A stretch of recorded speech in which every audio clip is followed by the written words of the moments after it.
Terima kasih Anda masih bersama saya Brian Jabli di Kilas Kompas. Saudara, pasca dicopot sebagai Ketua MK karena terbukti melakukan pelanggaran berat kode etik, Hakim Mahkamah Konstitusi Anwar Usman menyatakan pantang mundur sebagai hakim usai disanksi oleh Majelis Kehormatan MK.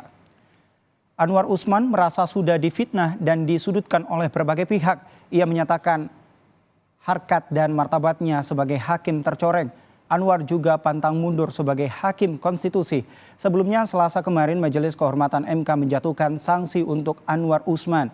Hal ini terjadi khususnya akibat benturan kepentingan dalam uji perkara nomor 90 tentang syarat usia capres dan cawapres. Saat ini harkat, derajat, martabat saya sebagai hakim karir selama hampir 40 tahun dilumatkan oleh sebuah fitnah yang amat keji dan kejam. Tetapi saya tidak pernah berkecil hati dan pantang mundur dalam menegakkan hukum dan keadilan di negara tercinta.